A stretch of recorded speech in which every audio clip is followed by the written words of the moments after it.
Hello students, आप सब कैसे हैं। आशा करते हैं आप स्वस्थ होंगे, अच्छे होंगे और खूब मन लगाकर पढ़ रहे होंगे। तो बच्चों, हम आपको सामाजिक अध्ययन भूगोल में हम आपको पढ़ा रहे हैं। इसमें आप हमारी जो पृथ्वी, आकाश, सौर मंडल, इन सब के बारे में हम आपको जानकारी दे रहे हैं कि कैसे हमारे जो ये वातावरण है, पर्यावरण है, ये सब किन चीज़ों पर निर्भर करता है। हम इसकी जानकारी आप सब बच्चों को दे रहे हैं। तो बच्चों, हमारा जो आज का विषय है वो है हमारी बदलती पृथ्वी।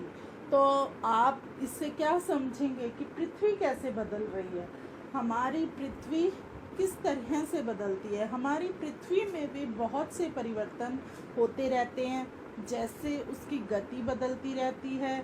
उसके जो हमारी पृथ्वी पर जैसे आपने महसूस करते हो कि भूकंप आता है, ज्वालामुखी फटते हैं, भूस्खलन होता है। भूस्खलन का मतलब आपको पता है बच्चों, जो पृथ्वी या पहाड़ दरारें आ जाती हैं, टूटकर गिर जाते हैं, समुद्री तरंग होती है और समुद्र में बहुत ऊंची ऊंची लहरें उठती हैं। ये सब जो भी परिवर्तन होता है, ये सब इन चीज़ों में जो भी बदलाव आता है, इन सब को हम पृथ्वी की गतियों में मानते हैं। हम आपको इस पाठ में इसको विस्तार से समझाएंगे। आपको पता है कि पृथ्वी घूमती है, लेकिन हमारा जो घर है, जिस जगह पर है, आपने कभी देखा है कि वो दूसरी जगह पर जाता है? ऐसा नहीं होता। आपने पिछले पाठ में, पिछली कक्षा में पढ़ा था कि पृथ्वी अपने अक्ष पर घूमने में इतना दिन लगाती है, और उसमें ये जब सूर्य के सामने होती है तो दिन होता है, जब पीछे होती है तो रात होती है। ऐसे पृथ्वी चक्कर लगाती रहती है, लेकिन जो हमारा घर है वो कभी भी नहीं बदलता, वो उसी स्थान पर रहता है। तो ऐसे ही बहुत से बदलाव हैं जो हम आपको इस पाठ में पढ़ाएंगे। तो बच्चों, हम शुरू करते हैं हमारी बदलती पृथ्वी, पाठ 3, कक्षा 7, विषय भूगोल। तो हम शुरू करते हैं ये पाठ। स्थल मंडल अनेक प्लेटों में विभाजित है, जिन्हें स्थल मंडलीय प्लेट कहते हैं। आपको यह जानकर आश्चर्य होगा कि ये प्लेट हमेशा धीमी गति से चारों तरफ घूमती रहती है। प्रत्येक वर्ष केवल कुछ मिलीमीटर के लगभग पृथ्वी के अंदर पिघले हुए मैग्मा में होने वाली गति के कारण ऐसा होता है। पृथ्वी के अंदर पिघला हुआ मैग्मा एक वृत्तीय रूप में घूमता रहता है, जैसा कि क्रियाकलाप में दिखाया गया है। तो बच्चों, आपको पता है, हमने आपको पिछले पार्ट में बताया था कि मैग्मा क्या होता है। तो और ये जो प्लेटें हैं ये क्या हैं? स्थल मंडल अनेकों प्लेटों में विभाजित है। जो हमारा स्थल मंडल है वो किस में विभाजित है? बहुत सारे प्लेटों में विभाजित है। और ये जो प्लेट हैं ये क्या हैं? धीमी गति से चारों तरफ घूमते रहते हैं, और हर एक साल में वो क्या करते हैं? कुछ ही मिलीमीटर तो बहुत कम होता है, मिलीमीटर के लगभग पृथ्वी के अंदर, हम आपको बताया था हमने, पृथ्वी के अंदर क्या होता है? मैग्मा होता है। तो ये जो पृथ्वी के अंदर पिघला हुआ मैग्मा है वो एक गोल रूप में घूमता रहता है। अब आपको यहाँ पे क्रियाकलाप दिखाया गया है पाठ के पृष्ठ पर, ये हम आपको समझाते हैं। इसमें आपने क्या करना है? एक रंगीन कागज़ की छोटी गोली लीजिए। कोई भी आपके पास रंगीन पेपर हो, उसकी एक छोटी सी गोली बना लो और इसे जल के आधे भरे बीकर में रख दीजिए। और इसको आपने क्या करना है? आप चित्र में भी देख रहे हैं, एक बीकर लिया हुआ है, कांच का बीकर ले सकते हैं, उसमें रखना है और उसमें आधा जल हो और उसमें आपको इसको रखना है। बीकर को तिपाई पर रखकर गरम करें। अब आपने नीचे देखा है, नीचे कुछ जल रहा है, उसके ऊपर हमने बीकर को रखा है। जल गर्म होने पर आप देखेंगे कि गर्म जल की परतों के साथ कागज़ की गोली भी ऊपर उठती है और ठंडे पानी की परतों के साथ यह गोली नीचे बैठती है। पृथ्वी के अंदर स्थित पिघला हुआ मैग्मा भी इसी प्रकार गति करता है। तो बच्चों, आपको समझ आ गया कि हमारा मैग्मा किस प्रकार से गति करता है। जब आपने गोली को बीकर में डाला और नीचे आग जलाई तो वो गोली धीरे धीरे ऊपर हुई, और जब हमने आग को बंद कर दिया और पानी ठंडा हो गया तो वो नीचे बैठ गई। तो पृथ्वी के अंदर इसी तरह से ये मैग्मा जो है गति करता है। अब हम आगे बढ़ते हैं। प्लेट की इस गति के कारण पृथ्वी की सतह पर परिवर्तन होता है। तो आपको अब समझ में आ गया, ये जो प्लेट है वो उसकी सतह, पृथ्वी की सतह में जो परिवर्तन है वो इस कारण से होता है। पृथ्वी की गति को उन बलों के आधार पर विभाजित किया जाता है जिनके कारण ये गतियाँ उत्पन्न होती हैं। जो बल पृथ्वी के आंतरिक भाग में घटित होते हैं उन्हें अंतर्जनित बल कहते हैं, एवं जो बल पृथ्वी की सतह पर उत्पन्न होते हैं उन्हें बहिर्जनिक बल कहते हैं। अंतर्जनित बल कभी आकस्मिक गति उत्पन्न करते हैं और कभी धीमी गति। भूकंप एवं ज्वालामुखी जैसी आकस्मिक गति के कारण पृथ्वी की सतह पर अत्यधिक हानि होती है। तो बच्चों, आपको एक और चित्र दिखाया गया है, इसमें पृथ्वी की गतियां बताई गई हैं। पृथ्वी की गतियां कितने प्रकार की हैं? इसमें दो तरह की दिखाई हैं, अंतर्जनित बल और बहिर्जनित बल। तो अंतर्जनित बल में क्या आता है? आकस्मिक बल, पटल विरूपण बल। आकस्मिक बल क्या होता है? भूकंप है, ज्वालामुखी है, भूस्खलन है, पर्वत निर्माणकारी बल है। पटल विरूपण बल के अंदर पर्वत निर्माणकारी बल आता है। तो ये जो अंतर्जनित है, इनमें आकस्मिक बल के कारण जो परिवर्तन होते हैं, जैसे भूकंप आता है तो भूकंप में कितनी इमारतें गिर जाती हैं, जान माल की हानि होती है, और ज्वालामुखी जब फटता है तब भी बहुत नुकसान होता है। इसी तरह भूस्खलन वो होता है, जैसे ये हमारी भूमि है, इसमें गैप आ जाता है, तो गैप आ जाता है जिससे कि खाई बन जाती है, तो जो ज़मीन होती है वो नीचे गिर जाती है, और अगर उसमें मकान बने होते हैं तो वो भी अंदर धंस जाते हैं। तो ये सब जब परिवर्तन होता है तो बहुत ही हानि होती है। अब बहिर्जनित बल क्या है? अप्रदन और निष्पेषण, नदी, बहता जल, पवन, समुद्री तरंग, हिमनद। तो बहिर्जनित बल, अब आपको हम बहिर्जनित बल के बारे में बताएंगे।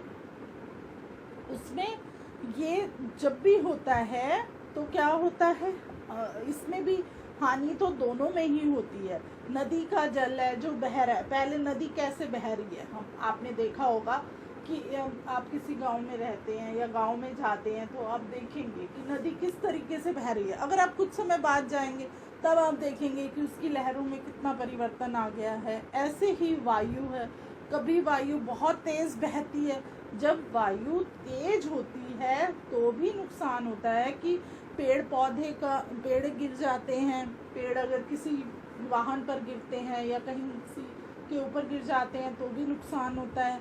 और समुद्री तरंगे क्या होती हैं? जैसे समुद्री तरंगे, जैसे आपने सुना था कि गुजरात में बहुत बड़ा वो पानी का वो आ गया था। तो ये जो होता है ये भी हमारे लिए नुकसान होता है। तो आपको पता है हिमनद क्या होता है?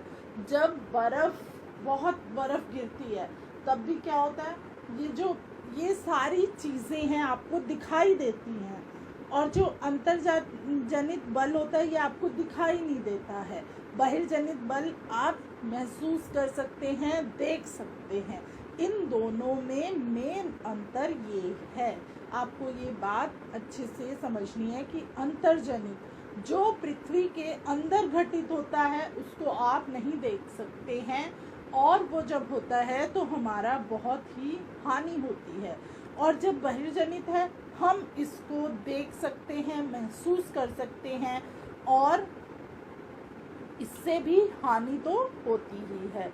अब आगे बढ़ते हैं हम। शब्दावली एक है इस पृष्ठ पर, आप इस शब्दावली को पढ़ें।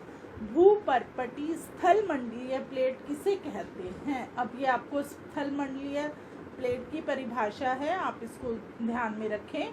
भूपर्पटी में अनेक बड़ी एवं कुछ छोटी कठोर असमान आकार की प्लेटें होती हैं जिन पर महाद्वीप एवं महासागर की सतहें टिकी हैं। भूपर्पटी पर क्या है बच्चों? अनेक बड़ी एवं कुछ छोटी कठोर असमान आकार की प्लेटें होती हैं जिन पर महाद्वीप एवं महासागर की सतहें टिकी होती हैं। तो बच्चों हमारा यह पृष्ठ पूरा हुआ। अब हम अगले पृष्ठ पर आते हैं। ज्वालामुखी भूपर्पटी पर खुला एक ऐसा छिद्र होता है जिससे पिघले हुए पदार्थ अचानक निकलते हैं। चित्र 3.2 में आप देखेंगे एक ज्वालामुखी का चित्र। बच्चों आपको चित्र और ये शब्दावली, शब्द उत्पत्ति, क्रियाकलाप इसीलिए दिखाया जाता है, बताया जाता है इसमें कि आपको फिर अच्छे से समझ में आ जाता है। तो अब आप ये ज्वालामुखी का चित्र देखकर आपको अच्छे से समझ में आ जाएगा। हमने आपको पिछले पार्ट में मेटल, पर्पटी, मैग्मा इन सब के बारे में बताया था, तो अब वही है, आप इसको देखिए कि क्या है। सबसे नीचे क्या है? मेटल है, मेटल के ऊपर मैग्मा कोष्ठ है, फिर पर्पटी है, फिर उसके बाद क्या है? पर्पटी पे लावा निकलता है, फिर वेंट है, आप देखते जाइए, फिर क्रेटर है, फिर क्या है? गैस व राख। गैसें जब निकलेंगी, जब ज्वालामुखी फटेगा तो जो गैसें निकलती हैं वो बहुत ही खतरनाक होती हैं, वो अच्छी नहीं होती हैं। इसी प्रकार स्थल मंडलीय प्लेटों की गति करने पर पृथ्वी की सतह पर कंपन होता है। यह कंपन पृथ्वी के चारों ओर गति कर सकता है। इस कंपन को भूकंप कहते हैं। तो बच्चों आपको समझ में आया? हमने आपको स्थल मंडलीय प्लेटों के बारे में बताया था। तो स्थल मंडलीय प्लेटों में जब गति करने पर पृथ्वी की सतह पर क्या होता है? कंपन। कंपन आप समझते हैं, जैसे आपको भी कई बार ठंड लगे तो जोर जोर से कांपने लगते हैं, तो ऐसे ही कंपन होता है। और यह कंपन क्या करता है? पृथ्वी के चारों ओर गति कर सकता है। जब वो पृथ्वी के चारों ओर गति करता है तो उसको हम भूकंप कहते हैं। भूपर्पटी के नीचे वह स्थान जहाँ कंपन आरंभ होता है, अब पर्पटी के नीचे आप देख सकते हैं चित्र में क्या है? कंपन। वहाँ पर सबसे नीचे जो है वो क्या होगा? कंपन आरंभ होगा। तो उसको हम क्या बोलते हैं? उद्गम केंद्र कहलाता है। उद्गम केंद्र के भूसतह पर उसके निकटतम स्थान को अधिकेंद्र कहते हैं। अधिकेंद्र से कंपन बाहर की ओर तरंगों के रूप में गमन करती है। अधिकेंद्र के निकटतम भाग में सर्वाधिक हानि होती है एवं अधिकेंद्र से दूरी बढ़ने के साथ भूकंप की तीव्रता धीरे धीरे कम हो जाती है। तो बच्चों आपको समझ में आया? ये आप एक चित्र देखें, इस चित्र में आपको और अच्छे से समझ में आएगा। इस चित्र में क्या है? एक भूकंप की उत्पत्ति कैसे होती है? उद्गम केंद्र वह स्थान जहाँ भूकंप उत्पन्न होता है, वहाँ भूकंपी ऊर्जा का उद्गम केंद्र कहलाता है। तो बच्चों समझ में आया आपको? तो इसमें क्या है? इसमें आप देख रहे हैं प्लेट सीमा, अधिकेंद्र, भूकंपी तरंगें सभी दिशाओं में बाहर की ओर निकलती हैं। तो आप इसमें आप ये समझने की कोशिश करें कि किस तरह से भूकंप की उत्पत्ति हो रही। अब आपको इसमें एक क्रियाकलाप दिखाया गया है। एक बर्तन लें, उसे जल से भरकर ढक्कन से बंद कर दें तथा गर्म जल करने के लिए रख दें। अब कुछ मटर, चम्मच और मोती ढक्कन के ऊपर रख दें। आप क्या देखते हैं, जैसे ही जल में उबाल आता है, ढक्कन भी हिलने लगता है। जो वस्तुएं आपने ढक्कन के ऊपर रखी हैं उनमें कंपन होने लगता है, दाने नीचे जाते हैं और चम्मच के कंपन से ध्वनि उत्पन्न होती है। इसी भांति जब भूकंप आते हैं तो पृथ्वी में कंपन उत्पन्न होने लगता है। तो बच्चों, आपको समझ में आया कि जब हम एक बर्तन लेंगे, उसमें पानी भर के और उसको आप गर्म करने के लिए रख दो और उस बर्तन में ढकोगे तो उसके ऊपर आपने मटर या चम्मच रख दोगे, तो क्या होगा कि जब पानी में उबाल आएगा तो वो सब दाने उछलने शुरू हो जाते हैं, चम्मच बजने लग जाती है। तो इन्हीं चीज़ों को हम क्या बोलते हैं, कंपन उत्पन्न होता है। और कंपन की और जो चम्मच है जब बजेगी तो उससे क्या होगा, ध्वनि उत्पन्न होती है। तो इसी भांति से ही क्या होता है, ये भूकंप आता है। अब आगे देखिए, क्या आप जानते हैं भूकंपीय तरंगे 3 प्रकार की होती हैं। पी तरंगे अथवा अनुदैर्घ्य तरंगे, एस तरंगे अथवा अनुप्रस्थ तरंगे, एल तरंगे अथवा पृष्ठीय तरंगे। इन तरंगों के गुण धर्म विश्वकोश से ज्ञात करने का प्रयास कीजिए। अब आपको पता लगा भूकंपीय तरंगे कितने प्रकार की हैं, 3 प्रकार की हैं। तो अब हम आगे बढ़ते हैं। आगे आप देखेंगे क्या है। आगे आपको हमने बताया था कि गुजरात में किस तरह से भूकंप आया था और कितना ही नुकसान हुआ था, उसके बारे में आपको इस पृष्ठ पर हम बताएंगे। यदि भूकंप की भविष्यवाणी संभव नहीं है, लेकिन यदि हम पहले से तैयार हों तो इसके प्रभाव को निश्चित रूप से कम किया जा सकता है। स्थानीय लोग कुछ सामान्य तरीकों से भूकंप की संभावना का अनुमान लगाते हैं, जैसे जानवरों के व्यवहार का अध्ययन, तालाब में मछलियों की उत्तेजना, सांपों का धरातल पर आना। तो बच्चों, क्या है कि कुछ चीज़ें ऐसी हैं जिनके बारे में हम पहले से पता नहीं लगा सकते। जैसे आपको पता है कि हम अपने तापमान के बारे में पता लगा सकते हैं कि आज कितनी गर्मी होगी, कितने डिग्री तक हमारा जो तापमान जाएगा दिन में और रात में, और बारिश आ सकती है या तेज़ हवाएं चल सकती हैं या तेज़ धूप होगी या आज धूप नहीं निकलेगी, आज आसमान में बादल छाए रहेंगे। तो इसके बारे में हम पता लगा लेते हैं, पर जो ये भूकंप है इसके बारे में हमें पता नहीं लग सकता है। तो लेकिन हमें अगर इस भूकंप की बारे में हम ऐसे जानकारी नहीं ले सकते, पर हम इसके लिए तैयार तो हो सकते हैं।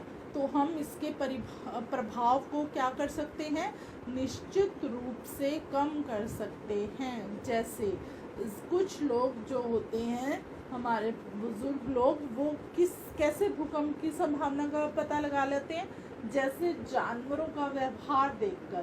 कुछ लोग होते हैं वो जानवरों के व्यवहार को देखकर पता लगा लेते हैं कि भूकंप आएगा। जैसे तालाब में मछलियाँ जो हैं बहुत उछल कूद करें, ऊंची ऊंची उड़ें, तो छलांगे लगाएं, तो उससे भी वो पता लगा लेते हैं। और जो सांप हैं, जब वो धरातल पर आ जाते हैं तो ही उनको अनुमान हो जाता है कि कुछ अनहोनी होने वाली है या भूकंप आने वाला है। तो अब आप एक चित्र देख रहे हैं, गुजरात में भूकंप द्वारा विनाश। जब गुजरात में भूकंप आया था तो लगभग आधे से ज़्यादा गुजरात जो है वो ख़त्म हो गया था। ऊंची ऊंची इमारतें गिर गई थी। वहाँ पर भूकंप की गति थी वो बहुत तीव्र थी। तो बच्चों अब एक और चित्र आपको दिखाया है, भूकंप एक वस्तु स्थिति अध्ययन। इसमें आप देखें, भुज में भूकंप के झटके। 26 जनवरी 2001 को भुज शहर में रिएक्टर स्केल पर 6.9 की तीव्रता वाला भीषण भूकंप आया था। तो बच्चों आपको पता है 26 जनवरी 2001 को भुज शहर में कितनी तीव्र गति से आया था भूकंप? 6.9 की तीव्रता वाला भीषण भूकंप आया था। नंबर 2 पर देखिए, स्कूल सर्वाधिक प्रभावित। स्कूलों की इमारतें गिरने से कम 971 छात्रों एवं 31 शिक्षकों की मौत की आशंका है। तो बच्चों तब भी मौत की पूरी जानकारी नहीं मिल पाई थी कि कितने जान माल का नुकसान हुआ था। तो इसमें क्या बता रहे हैं वो, स्कूलों की इमारत गिर गई थी और उसमें कम से कम 971 छात्र और 31 शिक्षकों की मृत्यु हो गई थी। नंबर 3 पर देखें आप, भुज में निराशाजनक राहत। भूकंप के 3 दिन बाद भी हर व्यक्ति तक भोजन, कंबल, दवाएं आदि न पहुंचने के कारण हालात चिंताजनक हो गए थे। तो जब ये भूकंप इतना आया तो क्या हुआ कि बहुत ज़्यादा विनाश हो गया। सब जगह से गुजरात जो है वो कट गया था। तो वहाँ पर राहत सामग्री पहुँचाने में भी बहुत दिक्कत आ रही थी। 3 दिन बाद तक भी क्या था, लोगों के पास भोजन और दवाइयाँ नहीं मिल पा रही थी। नंबर 4 पर देखिए, भुज की तबाही। फोन लाइनें, जल पाइपलाइनें, विद्युत स्टेशन एवं संचार लाइनें सभी अवशोषित हो गए थे। तो क्या हुआ था, फोन की लाइनें कट गई थी। जब खंबे के खंबे ही उखड़ जाएंगे तो बच्चों आप सोचते हो वो तारें छिन भिन हो गई, पानी की पाइपें टूट गई। तो क्या हुआ, लाइट्स के जो जहाँ से हमारे ये जो लाइटें आती हैं, ट्रांसफार्मर्स हैं, ये गिर गए। तो ना लाइट थी, ना फ़ोन कर सकते थे, ना पानी आ सकता था। तो आप सोच भी नहीं सकते कि कितनी परेशानी वहाँ के लोगों ने महसूस की। आगे देखिए, नंबर 5 पर, शहर में आग। शहर में क्या हुआ, आग लग गई।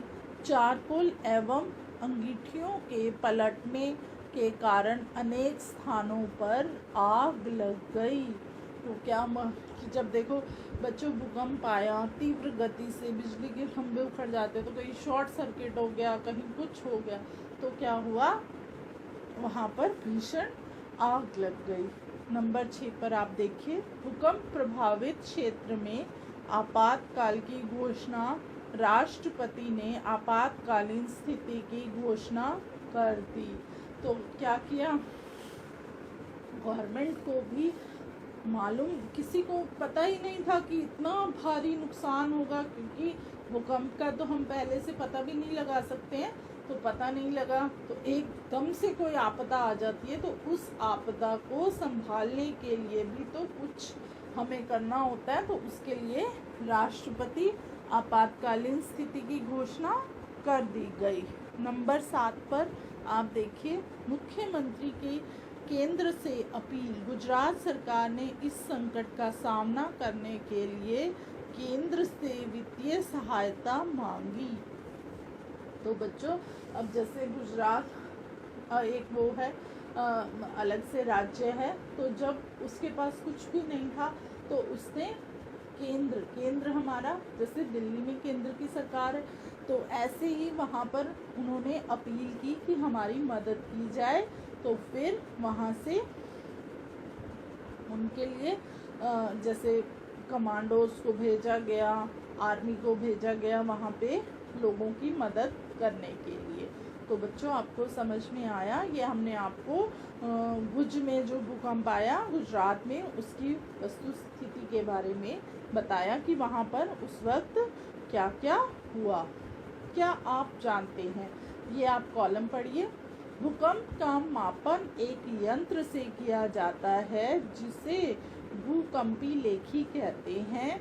भूकंप की तीव्रता रिएक्टर स्केल पर मापी जाती है। जिस भूकंप की तीव्रता 2.0 अथवा उससे कम होती है उसका प्रभाव नहीं के बराबर होता है। जिस भूकंप की तीव्रता 5.0 होती है वह वस्तुओं के गिरने से क्षति पहुंचा सकता है, और जिस भूकंप की तीव्रता 6.0 अथवा उससे अधिक होती है वह बहुत शक्तिशाली, और जिसकी तीव्रता 7 अथवा अधिक होती है वह सर्वाधिक शक्तिशाली समझा जाता है। तो बच्चों ये जो भूकंप लेखी यंत्र होता है, जब भूकंप आता है तो यह इसकी तीव्रता को बताता है। जैसे भुज में तीव्रता कितनी थी, 6.9, लगभग 7 के बराभर थी। तो ये बहुत ही सर्वाधिक क्या था, शक्तिशाली भूकंप था जिसमें बहुत नुकसान हुआ था। और जब भूकंप की तीव्रता कितनी होती है, 2 या उससे कम, तो क्या होता है, हल्का सा महसूस होता है कि हम हिले हैं या कुछ हुआ, तो उसमें ज़्यादा नुकसान नहीं होता है। और जब भूकंप की तीव्रता 5 होती है तो वो वस्तुओं को गिराने में, जैसे कच्चे मकान होते हैं वो गिर जाते हैं, या कोई इमारत बन रही होती है मजबूत ही होती है तो वो गिर जाती है, तो इस तरह का नुकसान होता है। और जब भूकंप की तीव्रता कितनी होती है, 6, तो बहुत ही नुकसान होता है। और 7 पर तो शक्तिशाली नुकसान जो कि गुजरात के लोगों ने देखा। आगे देखिए, क्रियाकलाप एक इसमें बताया है। भूकंप के पश्चात समाचार पत्रों के मुख्य समाचारों के रूप में दिया गया भूकंप एक वस्तु स्थिति अध्ययन पढ़ें। इस घटना को क्रमानुसार श्रेणीबद्ध करें, ये हमने आपको समझाया है। कल्पना करें यदि स्कूल समय के बीच में अचानक भूकंप आ जाए तो आप अपनी सुरक्षा के लिए क्या करेंगे। तो बच्चों, जब आप कहीं पर भी हो, या घर पे हैं या आप स्कूल में हैं, तो जब ये भूकंप आया तो उसके बाद बच्चों को इसको समझाने के लिए बच्चों को ट्रेनिंग दी गई कि जब भूकंप आता है तो बच्चों को खुले मैदान में चले जाना चाहिए, किसी बिल्डिंग में या पेड़ के नीचे बिल्कुल नहीं खड़े होना चाहिए, और खुले मैदान में बिल्कुल सीधे खड़े हो जाना चाहिए।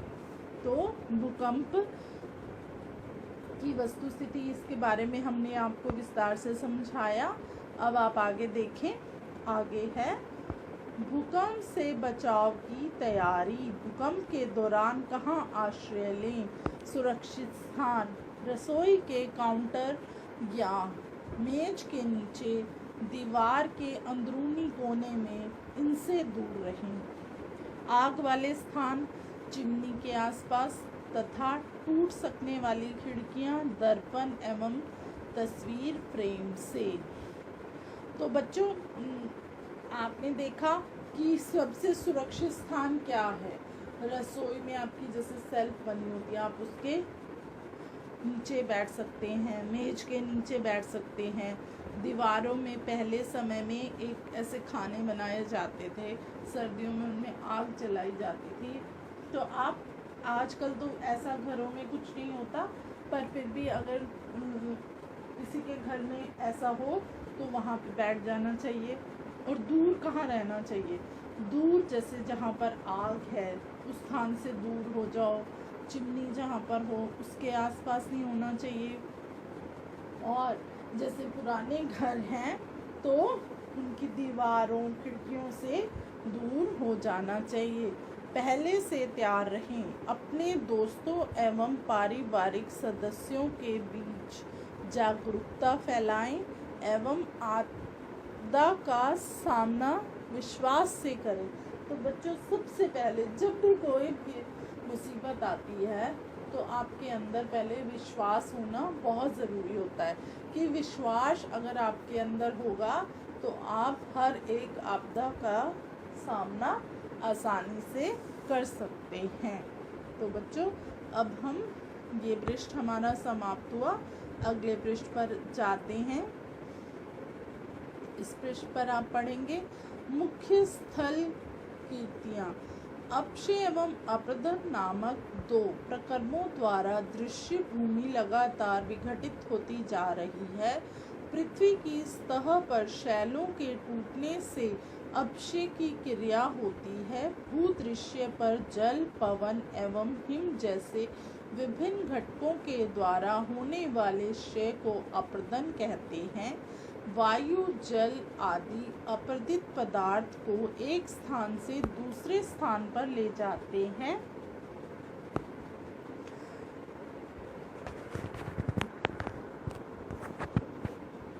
एक स्थान से दूसरे स्थान पर ले जाते हैं और फलस्वरूप एक स्थान पर निक्षेपित करते हैं।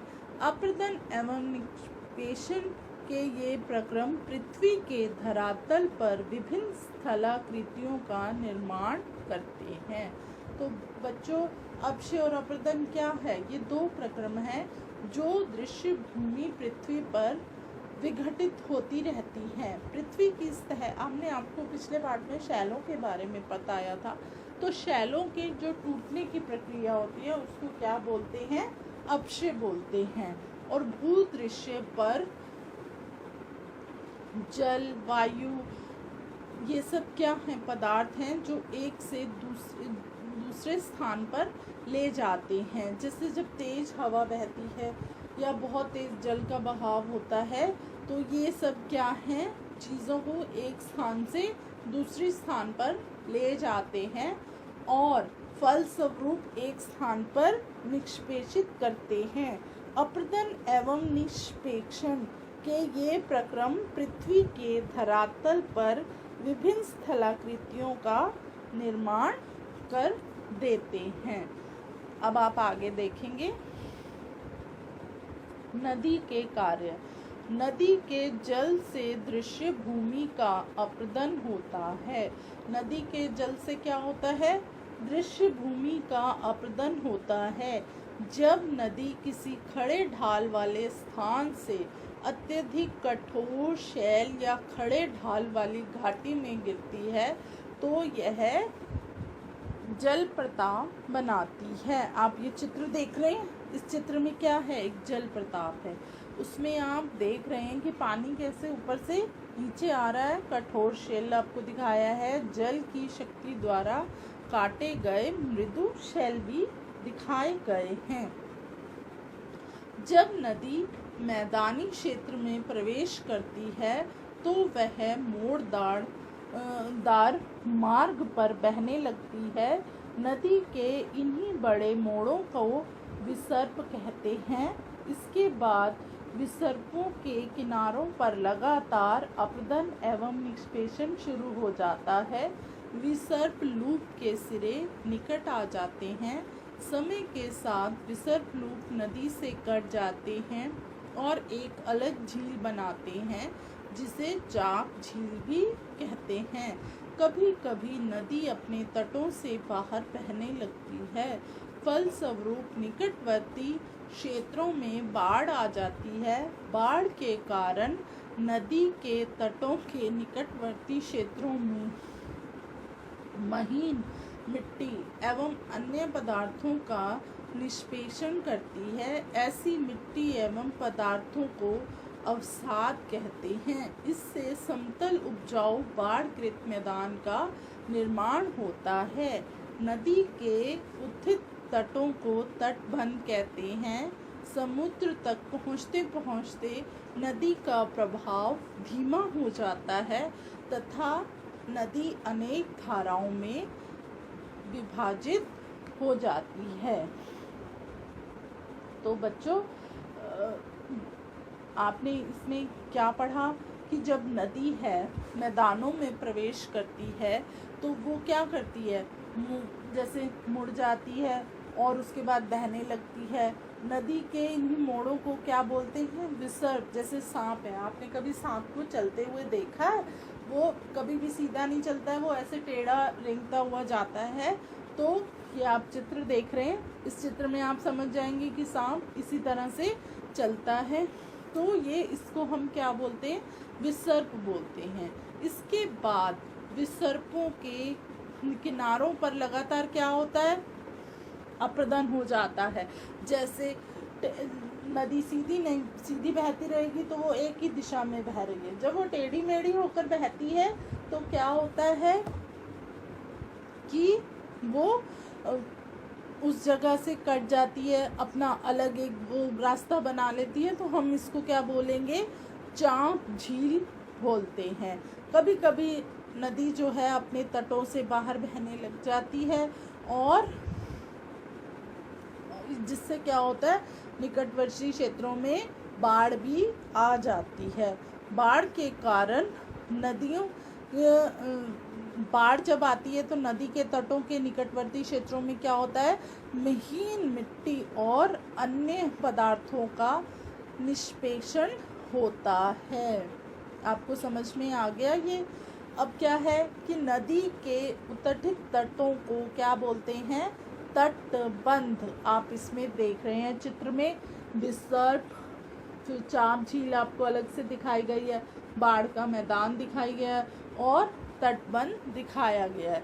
ये क्या है? बाढ़कृत मैदान में नदी द्वारा स्थल कृतियाँ किस तरह से बन जाती हैं। और जब समुद्रों तक इसका पानी पहुंचता है तो इसका प्रवाह क्या होता है? धीमा हो जाता है। तो जिसको हम क्या बोलते हैं? वितरिका कहा जाता है।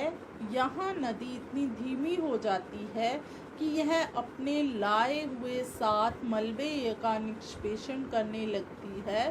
प्रत्येक वितरिका अपने मुहाने का निर्माण करती है। सभी मुहानों के अवसादों के संग्रह से डेल्टा का निर्माण होता है। तो बच्चों, जब नदी बह रही है, जब वो सागर के पास पहुंचने लगती है तो उसका बहाव कम हो जाता है, उसको वितरिका बोलते हैं। और यहाँ नदी इतनी धीमी हो जाती है कि वो अपने साथ लाए हुए, जब पानी बह रहा होता है तो उसके अंदर कुछ लोग कूड़ा भी फेंक देते हैं, और कुछ कूड़ा पड़ा भी होता है तो उस मलबे को क्या है? वो अपने साथ बहा के ले जाता है, और फिर वो जो है उसका निष्पेषण करने लग जाता है। तो आपको इसमें एक साइड में बताया है कि डेल्टा क्या होता है। विश्व की कुछ नदियों के नाम ढूंढें जो डेल्टा का निर्माण करती हैं। जब सभी मुहानों के अवसादों के संग्रह से जो क्या है? डेल्टा बनता है। तो आपने ऐसे कुछ नदियों के नाम बताने हैं जो डेल्टा का निर्माण करती हैं। जैसे डेल्टा का आपको यहाँ पे चित्र भी दिखाया गया है, मुख्य नदी और वितरिका। तो आपने डेल्टा का चित्र देखा, इससे आपको समझ में आया होगा। अब आप आगे देखें समुद्री तरंग के कार्य। समुद्री तरंगों द्वारा निर्मित स्थलाकृतियाँ, पहले आप चित्र देख लीजिए। इसमें आपको समुद्री गुफा आप देख सकते हैं, तटीय मेहराब देख सकते हैं, और स्टैक देख सकते हैं। अब आप देखेंगे समुद्री तरंग के कार्य। समुद्री तरंग के अप्रदन एवं निष्पेषण तटीय स्थलाकृतियों से बनते हैं। समुद्री तरंगें लगातार किससे टकराती रहती हैं? शैलों से टकराती रहती हैं, जिससे क्या होता है? दरार विकसित होती रहती है, और समय के साथ ये बड़ी या चौड़ी होती रहती है, और इनको क्या बोलते हैं हम? समुद्री गुफा। आप देख रहे हैं इस चित्र में आपको समुद्री गुफा दिखाई दे रही है। इन गुफाओं के बड़े हो जाने पर इनमें केवल छत ही बचती है, जिससे तटीय मेहराब बनते हैं। तटीय मेहराब आप देख रहे हैं, इसमें क्या होता है कि जब समुद्री गुफाओं की बड़े होते जाते हैं तो इनमें क्या बचती है? इनमें छतें बचती हैं, जिससे क्या बनते हैं? तटीय मेहराब बनते हैं। लगातार अपरदन छत को भी तोड़ देता है और केवल दीवारें बचती हैं। दीवार जैसे इन आकृतियों को स्टैक कहते हैं। समुद्री जल के ऊपर लगभग ऊर्ध्वाधर उठे हुए ऊंचे शैलीय तटों को समुद्र भृगु कहते हैं। समुद्री तरंगों पर अवसाद जमा कर समुद्री पुलीन का निर्माण करती है। तो बच्चों, आपने देखा कि किस तरह से जब ये समुद्री गुफा है वो उसकी छत रह जाती है तो उसको तटीय मेहराब कहते हैं, और जब वो भी ख़त्म हो जाता है तो उसको स्टैक कहते हैं। तो ये जो है समुद्री जल के ऊपर लगभग ऊर्ध्वाधर उठे हुए ऊंचे शैल तटों को क्या कहते हैं? समुद्र भृगु कहते हैं। समुद्री तरंगे किनारों पर अवसाद जमा कर समुद्री पुलीन का निर्माण करती हैं। तो अब आपको समझ में आया ये। अब आप आगे देखें, आगे क्या है? आगे है हिमनद के कार्य। अब आप हिमनद के कार्य पढ़ेंगे। पहले आप ये चित्र देखिए। इस चित्र में आपको क्या दिखाई दे रहा है? पहाड़ दिखाई दे रहे हैं और सफ़ेद बर्फ की चद्दर भी दिखाई दे रही है। हिमनद अथवा हिमानी बर्फ की नदियाँ होती हैं। हिमनद अपने नीचे की कठोर चट्टानों से गोलशिम मिट्टी और पत्थरों को अपरदित कर देती है और गोलशिम मिट्टी एवं पत्थरों से भूदृश्य का अपरदन करती है। हिमनद गहरे गर्तों का निर्माण करते हैं। पर्वतीय क्षेत्र में बर्फ पिघलने से उन गर्तों में जल भर जाता है और वे सुंदर झील बन जाते हैं। हिमनद के द्वारा लाए गए पदार्थ छोटे बड़े शैल, रेत एवं तलछट मिट्टी निष्पेषित होते हैं। ये निक्षेप हिमनद हिमोड़ का निर्माण करते हैं। हिमनद के कार्य क्या हैं बच्चों? जब पहाड़ों पर खूब बर्फ जम जाती है तो क्या है कि वहाँ पर हमें कुछ भी नहीं दिखाई देता कि ऊंचे स्थानों पर छोटे छोटे भी पहाड़ होते हैं, बड़े भी होते हैं, चट्टानें भी होती हैं। ऐसे वहाँ पर जब बर्फ़ बन जाती है और जब वो बर्फ़ पिघल कर बहती है तो वो बहुत ही सुंदर झीलों का भी निर्माण करती है। और उसके साथ वो क्या करती है, जो पदार्थ अपने साथ वो जब ऊपर से नीचे पानी आता है और जब बर्फ़ पिघलती है तो उसके साथ बहुत सी चीज़ें भी साथ में आ जाती हैं। तो उसे हम क्या बोलते हैं? हिमनद हिमोड़ का वो निर्माण करते हैं।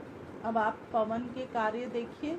अगले पृष्ठ पर जाते हैं हम। यहाँ पर आपको एक बालू टिब्बा, ये बालू टिब्बे आपको राजस्थान में रेगिस्तान पर मिलते हैं, तो इनके बारे में आपको बताएंगे। क्या आपने कभी रेगिस्तान देखा है? तो बच्चों, आप में से कुछ बच्चों ने देखा होगा कि रेगिस्तान कैसा होता है। बालू टिब्बे के कुछ चित्र एकत्रित करने का प्रयास कीजिए। तो आप कोशिश कर सकते हैं वहाँ के चित्रों को इकट्ठा करने का। रेगिस्तान में पवन अपरदन एवं निष्पेषण का मुख्य कारक है। रेगिस्तान में आप छत्रक के आकार के शैल देख सकते हैं, जिन्हें सामान्यतः छत्रक शैल कहते हैं। पवन शैल के ऊपरी भाग की अपेक्षा निचले भाग को आसानी से काटती है, इसीलिए ऐसी शैल के आधार संकीर्ण एवं शीर्ष विस्तृत होते हैं। पवन चलने पर यह अपने साथ रेत को एक स्थान से दूसरे स्थान पर पहुंचाती है। जब पवन का बहाव रुकता है तो यह रेत गिरकर छोटी पहाड़ी बनाती है। इनको बालू टिब्बा कहते हैं। जब बालू कण महीन एवं हल्के होते हैं तो वायु उनको उठाकर अत्यधिक दूर ले जाती है। जब ये बालू कण विस्तृत क्षेत्र में निश्चित हो जाते हैं तो इसे लोयस कहते हैं। चीन में विशाल लोयस निक्षेप पाए जाते हैं। तो बच्चों, ये जो रेगिस्तान की रेत होती है ये बहुत ही हल्की होती है। तो क्या होता है कि जब तेज़ हवाएं बहती हैं तो ये अपने साथ वो रेत को बहा के दूसरे स्थान पर ले जाती हैं, तो वहाँ पर एक और छोटा सा टिब्बा बना देती हैं। जब वो इकट्ठी होती हैं तो वहाँ आप देखोगे एक छोटा सा टिब्बा बन जाता है, तो इसको हम बालू टिब्बा बोलते हैं। जब बालू कण जो होते हैं ये क्या होते हैं, विस्तृत क्षेत्र में निक्षेपित हो जाते हैं, इसको क्या बोलते हैं, वो लोएस बोलते हैं। चीन में विशाल लोएक्स क्या हैं, निष्पेक्ष पाए जाते हैं। तो आपने देखा कि किस तरह से रेगिस्तान में जो रेत है इनके बहुत से आपको टिब्बे दिखाई देंगे। जब आप कभी रेगिस्तान में जाएंगे तो वहाँ पर राजस्थान में आपको रेगिस्तान इतने दिखाई देंगे, वहाँ पर आबादी के हिसाब से आपको ये रेगिस्तान की जो है बहुत विशाल मिलेगा, और वहाँ पर ऊँटों के द्वारा इनको पार किया जाता है। इन पर ऊँट बड़ी आसानी से चलते हैं। तो बच्चों, हमने आपको पृथ्वी में जो परिवर्तन है इसके बारे में बताया कि पृथ्वी में किस तरह से परिवर्तन होते हैं। अब हम इसका अभ्यास करेंगे, हमारी बदलती पृथ्वी का अभ्यास आप देखेंगे। प्लेटें क्यों घूमती हैं, प्लेटें क्यों घूमती हैं? अब आपका ये प्रश्न है, आपको इसका उत्तर देना है। पृथ्वी के अंदर पिघले हुए मैग्मा की गति के परिणाम स्वरूप प्लेटों की गति होती है। तो बच्चों, समझ में आया आपको? पृथ्वी के अंदर पिघले हुए मैग्मा की गति के परिणाम स्वरूप ही प्लेटों की गति होती है। बहिर्जनित एवं अंतर्जनित बल क्या हैं? बहिर्जनित और अंतर्जनित बल क्या होते हैं? पृथ्वी की गति को उन बलों के आधार पर विभाजित किया जाता है जो उन्हें उत्पन्न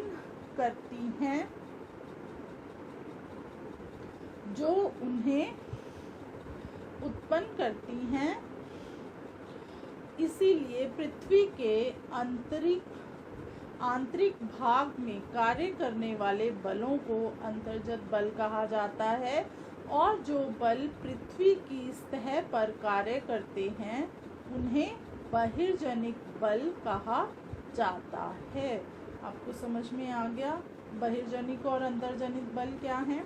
अगला प्रश्न देखिए, अप्रदन क्या है?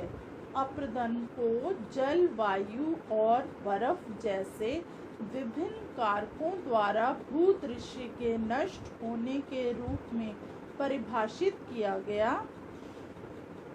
अप्रदन और निष्पेषण की प्रक्रिया से पृथ्वी की सतह पर विभिन्न भू आकृतियों का निर्माण होता है।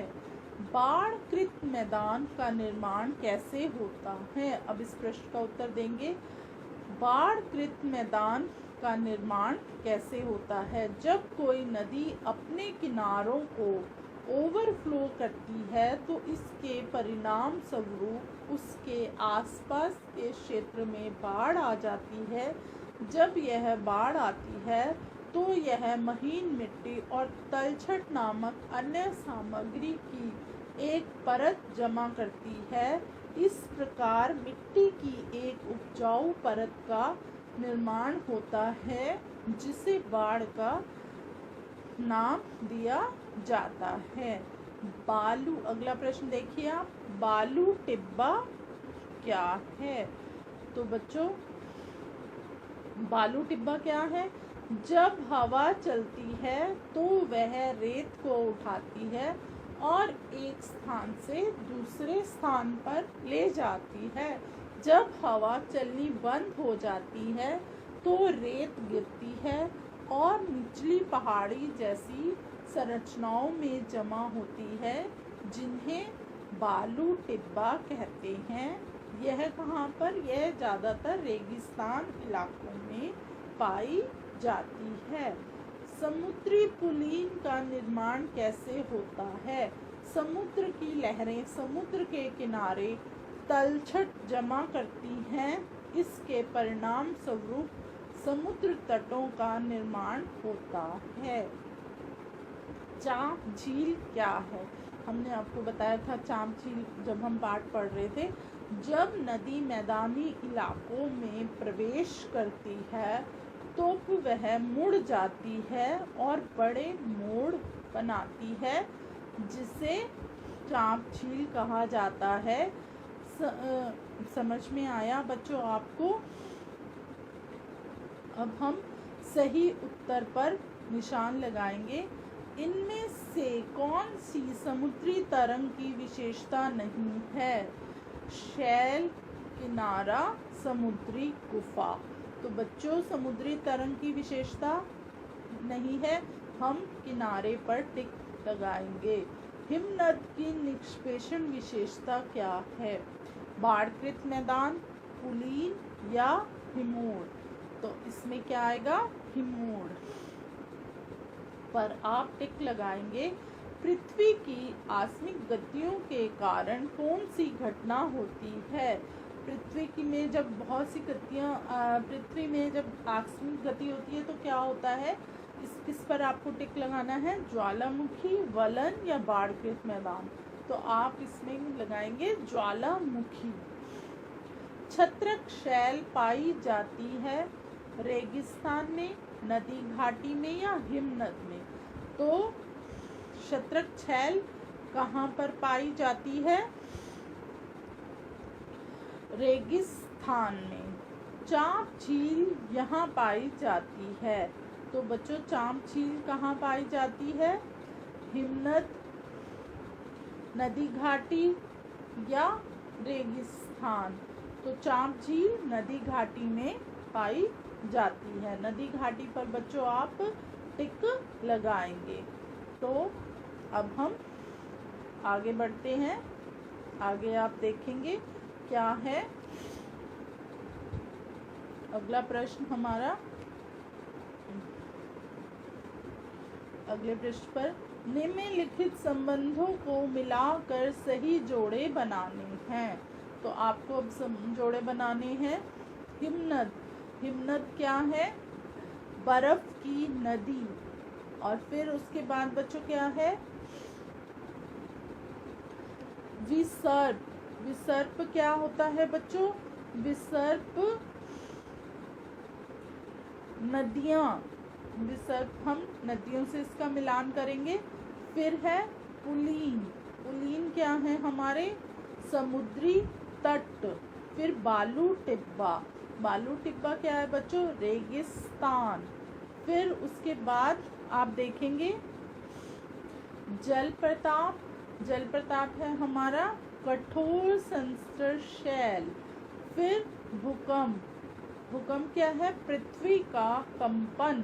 तो बच्चों ये हमारा मिलान का कार्य पूरा हुआ। अब हम अगला देखेंगे, कारण बताइए। कुछ शैल छत्रक के आकार में होते हैं। कुछ चट्टानों में एक मशरूम, छत्रक मशरूम आपने देखा होगा बच्चों, तो इसको हम शैल छत्रक भी बोलते हैं, मशरूम।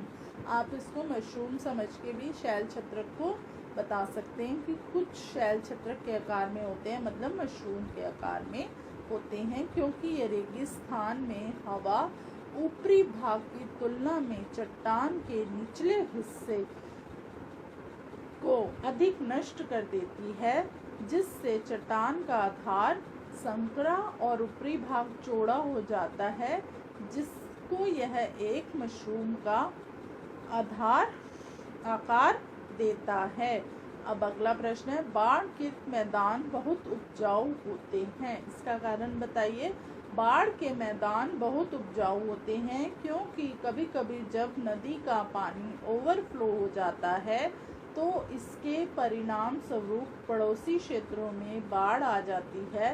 यह नदी के तट पर महीन मिट्टी और अन्य तलछट की एक परत जमा करता है, जो उपजाऊ बाढ़ के मैदान की ओर जाता है।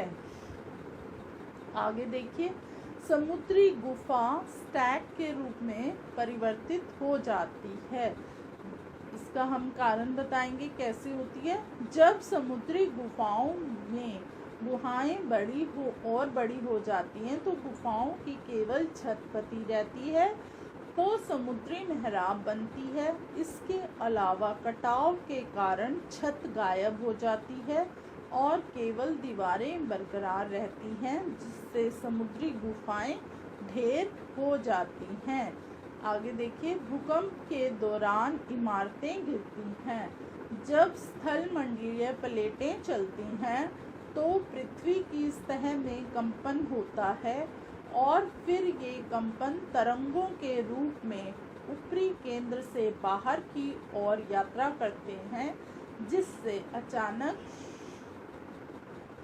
गति होती है और इमारतें ढह जाती हैं। तो बच्चों, आपको समझ में आया ये? इनके कारण बताओ। ये प्रश्न भी हमारा पूरा हुआ। आगे है क्रियाकलाप।